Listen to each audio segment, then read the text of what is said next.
Hello dear student, आज हम class 10th का क्वेश्चन शुरू करने जा रहे हैं 3.2 का तीसरे का दूसरा। इससे पहले हम क्वेश्चनों को कर चुके हैं। वीडियो शुरू करने से पहले चैनल को लाइक और सब्सक्राइब ज़रूर कर देना और बेल आइकन दबा देना, जिससे आने वाली वीडियो आप तक पहुंच सके। तो क्वेश्चन देख लीजिएगा। थर्ड का सेकंड क्वेश्चन है, दो संपूरक कोणों में बड़ा कोण छोटे कोण से 18 अधिक है, उन्हें ज्ञात करो। दो कोण होते हैं, एक होता है कोटिपूरक। कोटिपूरक कोणों का योगफल होता है 90 डिग्री। अगर कोटिपूरक देगा तो होता है 90 डिग्री कोटिपूरक। और अगर संपूरक कहेगा, ये तो है कोटिपूरक के लिए, तो कोटिपूरक के लिए कितना होता है? कोटिपूरक के लिए होता है 90 डिग्री। और जब संपूरक होगा, संपूरक के लिए होता है 180 डिग्री। दो कोणों का योगफल मिलकर के होता है, जिसे इंग्लिश में बोलते हैं सब कॉम्प्लीमेंट्री, इसे सप्लीमेंट्री। तो फिलहाल इसने कौन सा दिया है? संपूरक। दो संपूरक कोणों में बड़ा कोण छोटे कोण से 18 अधिक है, तो मानना पड़ेगा पहले। माना दो संपूरक कोणों में बड़ा कोण बराबर x और संपूरक कोणों में छोटा कोण कितना? y। और प्रश्नानुसार, यानी प्रश्न की शर्त क्या है? दो संपूरक कोण, संपूरक यानी दो कोणों का योगफल मिलकर के बताया था 180। 180 कैसे आ गया? यहाँ संपूरक दिख रहा होगा आपको। संपूरक के लिए होता 180, 180 डिग्री। इक्वेशन यानी समीकरण बोलते हैं हिंदी में, समीकरण नंबर 1। आगे पढ़िए। बड़ा कोण छोटे कोण से 18 अधिक है। बड़ा कोण छोटे कोण से 18 अधिक है, छोटे कोण से 18 अधिक है। अधिक यानी प्लस, तो इक्वेशन होगी 2, समीकरण नंबर 2। तो x का मान डायरेक्ट आ जाएगा किस में? 1 में रख जाएगा मान। x का मान समीकरण नंबर 1 में रखने पर x की वैल्यू आ रही है हमारे पास कितनी? y plus 18। तो एक कौन सी समीकरण? x प्लस वाई बराबर 180। और x की जगह रखना हमें y प्लस 18। x कहाँ रहा? यहाँ रहा। x की जगह रखना है y प्लस 18 प्लस ये y 180।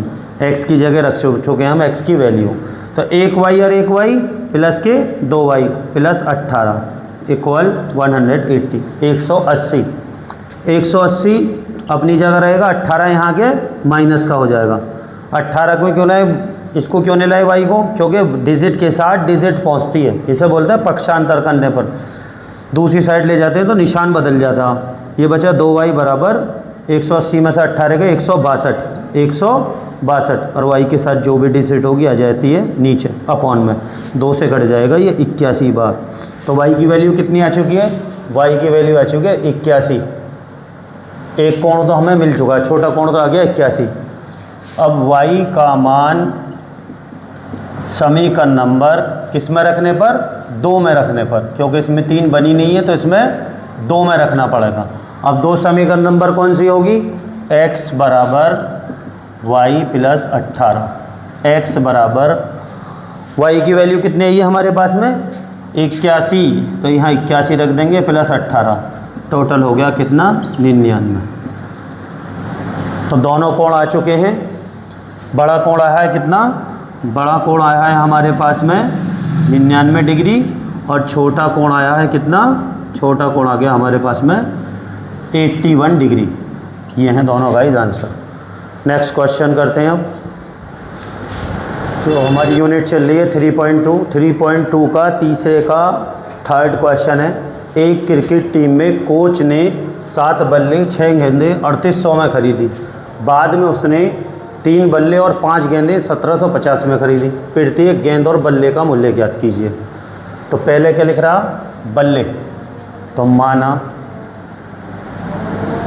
बल्लों की संख्या, जो पहले लिख रहा होता है उसे ही मानना पड़ता। माना बल्लों की संख्या कितना? x और गेंदों की संख्या कितनी? y। तो कितने बल्ले हैं हमारे पास में? देख लीजिएगा, 7 बल्ले हैं तो 7x। और कितनी गेंदें हैं? 6 गेंदें, 6y। कितने में खरीदी हैं? 3800 में। समीकरण नंबर बन जाएगी यहाँ ए। आगे उसने इसके बाद कहा बाद में उसने उसके बाद में उसने 3 बल्ले यानी 3x और 5 गेंदे 5y कितने में खरीदे? 1750 में खरीदे। समीकरण नंबर 1, समीकरण नंबर 2, जिसे इंग्लिश में इक्वेशन बोलते हैं। अब देख लीजिएगा, तो इसमें तो 3 बनानी पड़ेगी, प्रतिस्थापन विधि से चल रहा है क्योंकि 3.2 में प्रतिस्थापन विधि है। समीकरण नंबर 1 से, समीकरण नंबर 1 से एक क्या है?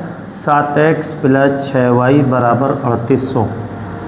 3800 अपनी जगह है, 6y यहाँ लाएंगे तो 6y हो जाएगा माइनस का, और x के साथ जो डिजिट होगी आ जाएगी नीचे। इक्वेशन बन गई 3। x का मान समीकरण नंबर किस में रखने पर? 2 में रखने पर। जब 1 से बनाते हैं तो 2 में रखना पड़ता है मान इसका। तो देख लीजिएगा x का मान समीकरण नंबर 2 में रखने पर 2 कौन सी समीकरण है? 3x + 5y बराबर 1750। 3 और x की जगह आ जाएगा 3800 - 6y बटे कितना? 7 + 5y बराबर 1750। 3 से क्रॉस में कट रहा हो तो काट सकते हैं, अब तो कट रहा नहीं है तो 3 की मल्टीप्लाई इसमें हो जाएगी। 3 0 0 3 0 0 3 8 24 24 का 4 हासिल को कितना? 2 3 तिया 9 और 2 11 11400 माइनस 6 तिया 18y इक्वल 7 + 5y बराबर 1750। इसके नीचे 1 मान लेंगे, 7 आ जाएगा एलसीएम, तो 11400 - 18y इसके साथ इसकी मल्टीप्लाई करेंगे तो, और 7 की मल्टीप्लाई इसमें 7 पंजे 35y बराबर 1750। 18 है माइनस के 18 में से प्लस के 35y जाएंगे, पहले से लिख लेंगे 11400 मार्कर दूसरा लेना पड़ेगा। 11000 कितना? 11400 और 35 में से 18 के प्लस के 17y, क्योंकि प्लस का नंबर बड़ा है, अपॉन कितना? 7 चलता रहेगा इक्वल यानी बराबर 1750। इसके नीचे एक फिर क्रॉस वाली होगी मल्टीप्लाई, 11400 + 17y और 1750 की मल्टीप्लाई करेंगे साथ में तो हो जाएगा 12250। 12250 11400 यहाँ के हो जाएगा माइनस का, 11400 यहाँ हो गया माइनस का 17y इसे माइनस कर देंगे, बचा कितना? 850 और y बराबर 850 बट नीचे आ जाएगा 17 नीचे आ जाएगा अपॉन में, क्योंकि जबकि चीज़ का साइन नहीं होता मल्टीप्लाई को मानते हैं। मल्टीप्लाई का साइन जो अल्फ़ाबेट के साथ होता वो डिजिट नीचे आ जाती है, 17 से कट जाएगा ये 17 पंजे 85, तो y बराबर आ गया कितना? 50। एक आंसर आ चुका है, यानी हमारे पास में गेंदों की संख्या तो आ चुकी है। अब हमें चाहिए y का मान। y का मान x का चाहिए, y का मान रख देंगे। y का मान समीकरण नंबर 3 में रखने पर 3 कौन सी बनी है हमारे पास में? 3 बनी है x बराबर 3800 - 6y बटे 7। x बराबर 3800 - 6 गुणा y की जगह क्या रखना है हमें? 50 बटे 7। x बराबर 3800 - 6 पंजे 30 यानी 300 हो गया बटे 7। x बराबर 3800 में 300 का 3500 बटे 7। 7 से कट जाएगा, 7 पंजे 35, 2 जीरोस के आगे तो 2 जीरोस के आगे लग जाएंगे। x बराबर आ गया हमारे पास में 500। दोनों आंसर आ चुकी हैं। गेंदों की संख्या भी आ चुकी है। गेंदों की संख्या आई थी हमारे पास में कितनी? 50। और बल्लों की संख्या आ चुकी है कितनी? 500। तो उम्मीद करता हूँ आपको क्वेश्चन समझ में आ गया होगा। आप देखते हैं नेक्स्ट क्वेश्चन।